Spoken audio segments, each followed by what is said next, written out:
दिल्ली का माहौल मैंने कभी इतना खराब नहीं देखा जितना अब हुआ है। सादरा में हमारा भी अफसर मारा गया है, अब ये मारा गया है रिंकू शर्मा, ठीक है, लेकिन हिंदू सोया हुआ है। हिंदुओं को जागना होगा, हिंदुओं को रोड पे आना होगा। केजरीवाल इनको फंडिंग दे रहा है, इसलिए दिल्ली में हिंदू मारा जा रहा है। जिस दिल्ली की जनता ने केजरीवाल को बैठाया था बड़ी उम्मीद से, केजरीवाल ने पानी मुफ्त, बिजली मुफ्त के साथ हिंदुओं को मौत मुफ्त भी देनी शुरू कर दी है। बहुत दुख के साथ मोदी जी ये कहना पड़ रहा है, ये जो आपका जो नारा है सबका साथ, सबका विकास और सबका विश्वास, आप जिसका विश्वास जीतना चाहते हैं, जिस कम्युनिटी का, आप उस कम्युनिटी का विश्वास कभी नहीं जीत सकते। उसकी वजह ये है, ये लोग गद्दार हैं और ये देश के प्रति कभी भी वफादार नहीं हो सकते। इनके कौम में, इनके रगों में ना इनकी कौम के प्रति बस वफादारी है, बाकी देश के लिए कोई वफादारी नहीं है। तो बस आप ये जो विश्वास जीतने के चक्कर में इन हिंदुओं के साथ जो अत्याचार हो रहा है ना, उनको जो भूल जा रहे हैं। क्योंकि दिल्ली में ऐसा नहीं है कि रिंकू शर्मा की पहली हत्याएं हुई, इससे पहले भी बहुत सारी हत्याएं हो चुकी है, उस पर भी ऐसे कोई कार्रवाई हुई है, लेकिन ऐसा कोई नहीं हुआ है जिसपे एक एग्जाम्पल सेट किया जा सके कि आने वाले कोई भी वो जो पर्टिकुलर कम्युनिटी से लोग बिलोंग करते हैं, एक भी हिंदू पे हाथ उठाने से पहले वो 100 बार सोचे। सर क्या कहेंगे, कोई व्यक्ति यदि विदेशों में आपके देश की बेइज्जती करने का पूरा प्लान बना रहा है और वो अगर गिरफ्तार हो जाता है तो आप उसकी उम्र देखेंगे या आप उसे सलाखों के पीछे डालेंगे? क्योंकि जो केजरीवाल जी हैं वो कह रहे हैं 21 साल की बच्ची आपने जेल में डाल दिया।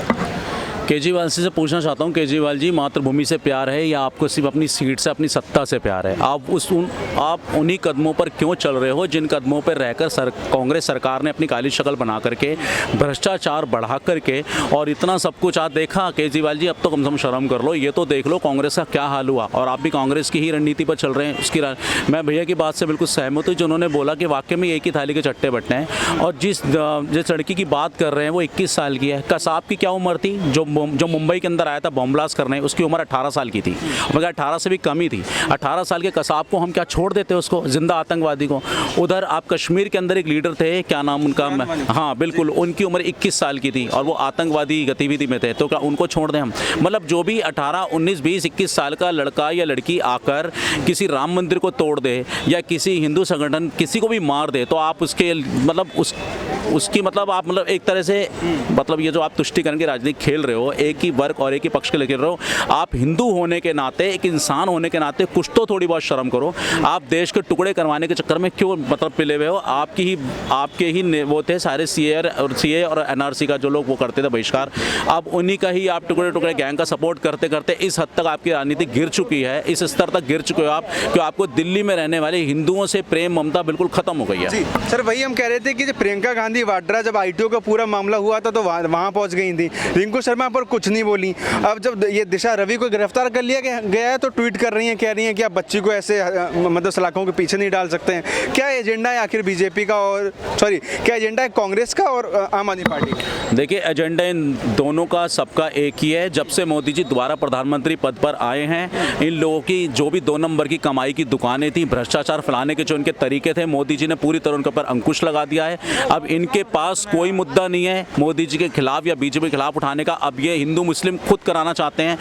कुछ जवान बच्चों को, मुस्लिम बच्चों को मतलब गलत ज्ञान बैठाकर किसी भी तरह हिंदू को खिलाफ कर रहे हैं और इस तरह की बात करके सारा का सारा ठीकरा मोदी सरकार पे तोड़ना चाहते हैं। हर बात में गृह मंत्रालय को घसीट लाते हैं, हर बात में उसका। आप ये बताइए, जब सेना पे पथराव किया जाता था कश्मीर के अंदर, उस वक्त ये लोग ट्वीट नहीं करते थे, कभी सेना को रोकने नहीं, कभी उन आतंकवादियों को रोकने नहीं गए, उन लड़कों को रोकने नहीं गए जो पथराव करते थे सेना पे। जब कश्मीरी पंडित मरे, इतने लाख कश्मीरी पंडित मारे गए, जब ये लोग नहीं खड़े हुए। आज केजरीवाल जी ने जो सीए और एनआरसी के दंगे दिल्ली में करवाए, इन्हीं के विधायक ने, अमनतुल्ला ने और ताहिर हुसैन ने, जो भी इन्होंने यहाँ पे दिल्ली में दंगे कराए, इन सबकी काली शक्ल बिल्कुल साफ हो चुकी है, सामने आ चुकी है, मगर अब भी ये लोग सुधर नहीं रहे। और मैं तो चाहता हूँ ये जिस भी उस पर चल रहे हैं, ट्रैक पे चलते रहें, क्योंकि इनकी कहते हैं दूध का दूध और पानी का पानी जनता को दिख रहा है। जिस दिल्ली की जनता ने केजरीवाल को बैठाया था बड़ी उम्मीद से, केजरीवाल ने पानी मुफ्त, बिजली मुफ्त के साथ हिंदुओं को मौत मुफ्त भी देनी शुरू कर दी है। भाई आम आदमी पार्टी तो यहाँ तक कह गई कि जो हिंदू बच्चों की हत्या हो रही है वो अमित शाह करा रहे हैं ताकि पॉलिटिकल जो रोटियां हैं वो सेक सकें और वोट पा सकें।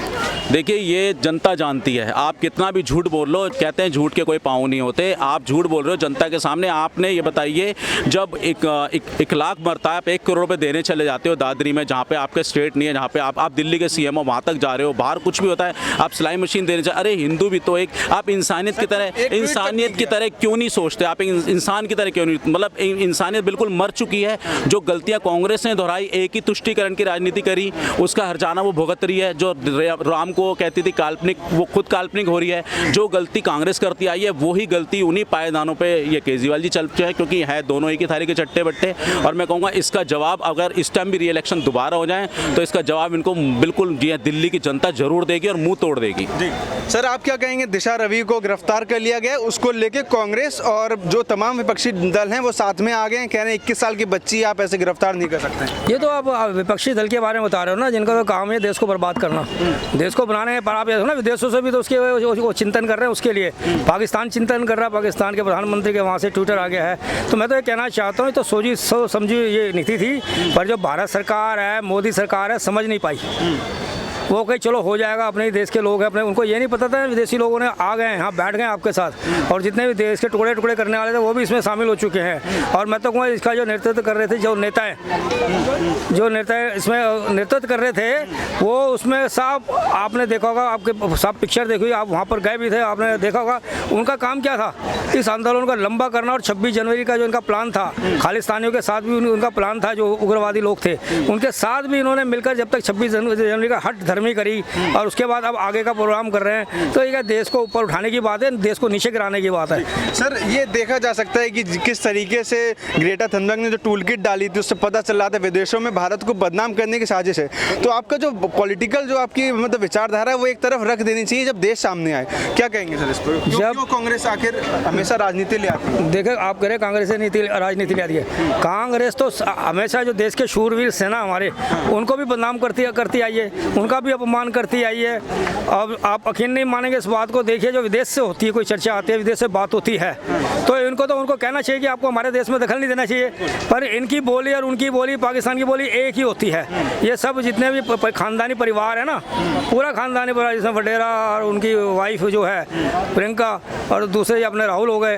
तो मैं तो कहना पड़ा, तो गांधी हटा दो भाई अपने नाम से। गांधी ना शराब पीता था, ना शराब का वो था दोषक था। और उनके कार्यकर्ता कांग्रेस को कहते हैं, मीटिंग करके एक महिला कहती है कि आप दारू बांटो, खूब दारू पिलाओ लोगों। ये कौन सा तरीका आपका? उसका भी वो नहीं करते। सर, वही पाकिस्तान की तरफ से आया है ट्वीट। उस पाकिस्तान ने कहा कि जो बीजेपी और आरएसएस उनके खिलाफ जो भी आवाज़ उठाता है उसे दबा देती है। इस पर क्या कहेंगे? पाकिस्तान के भारत के इंटरनल मैटर में देखिए, ये दुर्भाग्य हमारा, जब पाकिस्तान बना था, हिंदुस्तान के टुकड़े हुए थे ना, तभी हमने लिख लिया था ये भारत का दुर्भाग्य है। और कांग्रेस इतने तक शासन करते हैं अंग्रेजी कानूनों के ऊपर, उन्होंने दमन करते रही लोगों का, हर चीज़ का दमन करते रही है। ये भी दुर्भाग्य था लोगों का, समझ नहीं पाए लोग। पर अब जो इनका अंग्रेजी कानून है वो ख़त्म कर दिए गए हैं। तो आप देखिए पी चिदम्बरम और दिग्विजय जी क्या कर रहे हैं, वो सारे देश में अपने भारत की छवि खराब करने लगे। ये पुराने मुख्यमंत्री रह चुके हैं, पुराने एक अच्छे पोस्ट में रह चुका है, गृह मंत्री रह चुका है, कानून मंत्री रह चुका है। उसके बावजूद भी इनको तो थोड़ा कानून पड़ा हुआ है ना, उस कानून के हिसाब से तो इनको दखल नहीं देना चाहिए, समर्थन करना चाहिए। तो मैं ये कहना चाहता हूँ, हमारे देश की जितनी छवि धूमल हो जाए, या मोदी सरकार की छवि जितनी धूमल हो जाए, क्योंकि ईमानदार व्यक्ति है तो हम मानते हैं, पर वो एक अंबानी और अडानी के चक्कर में ये उलझे पड़े, उसी के नाम पे बदनाम करता है। ये नहीं पता कितने लोग से उनकी जीविकाएँ चलती हैं, हज़ारों लाखों लोग उनसे जीविका पालन कर रहे हैं। आपने कितने लोगों जो हाईलाइट का आप पे केस आया, आप उसमें केस में फंसे हुए हैं, आपका अभी तक पत्नी जमानत पर जमानत कैसे हो जाती है? गरीब आदमी की जमानत नहीं होती। मेरे को दुख इस बात का होता है कि इस मोदी सरकार का, हालांकि मैं समझता हूँ मोदी सरकार का, दुख इसी बात का मेरा होता है कि ये जो है ना, मोदी सरकार सोई रहती है, कहती कानून अपना काम कर रहा है। भाई जब तक कानून कर रहा है, चिड़िया चुग गई खेत तो क्या करोगे? अब लग गए ना किसान में पूरी तरह से आग फैल गई ना। क्या 26 जन को हमारे देश का अपमान हुआ है पूरे विश्व में? तो मैं यही कहना चाहता हूँ, उनको तुरंत कार्रवाई करनी चाहिए, जल्द से जल्द करना चाहिए। जो बड़े बड़े नेता फंसते हैं उनको फास्ट ट्रैक में केस चला के उनका काम जल्दी से कर देना चाहिए। मैं मोदी जी का बहुत बड़ा समर्थक हूँ, इसमें कोई दो मत नहीं है, लेकिन मुझे बहुत ही दुख के साथ एक चीज़ कहना पड़ रहा है कि 2014 में मोदी जी सत्ता में आए थे, फिर उन्होंने नारा दिया था सबका साथ सबका विकास। विकास। फिर 2019 में उनकी वापसी हुई, उन्होंने एक नारा दिया सबका साथ, सबका विकास और सबका विश्वास।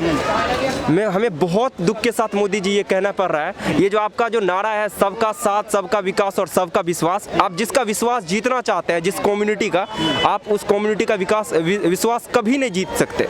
इसकी वजह ये है, ये लोग गद्दार हैं और ये देश के प्रति कभी भी वफादार नहीं हो सकते। इनके कौम में, इनके रगों में ना इनकी कौम के प्रति बस वफादारी है, बाकी देश के लिए कोई वफादारी नहीं है। तो बस आप ये जो विश्वास जीतने के चक्कर में इन हिंदुओं के साथ जो अत्याचार हो रहा है ना, उनको जो भूल जा रहे हैं। क्योंकि दिल्ली में ऐसा नहीं है कि रिंकू शर्मा की पहली हत्याएं हुई, इससे पहले भी बहुत सारी हत्याएं हो चुकी है, उस पर भी ऐसे कोई कार्रवाई हुई है, लेकिन ऐसा कोई नहीं हुआ है जिस पे एक एग्जाम्पल सेट किया जा सके कि आने वाले कोई भी वो जो पर्टिकुलर कम्युनिटी से लोग बिलोंग करते हैं, एक भी हिंदू पे हाथ उठाने से पहले वो 100 बार सोचे, लेकिन ऐसा नहीं हुआ है। तो मैं बहुत ही दुख के साथ बस इतना कहूँगा, ये विश्वास जीतना का चक्कर छोड़िए और काम कीजिए। सर लेकिन इसका जो पूरा मतलब श्रेय है वो विपक्षी पार्टियों को भी जाता है, वो तमाम भड़का देती हैं लोगों को।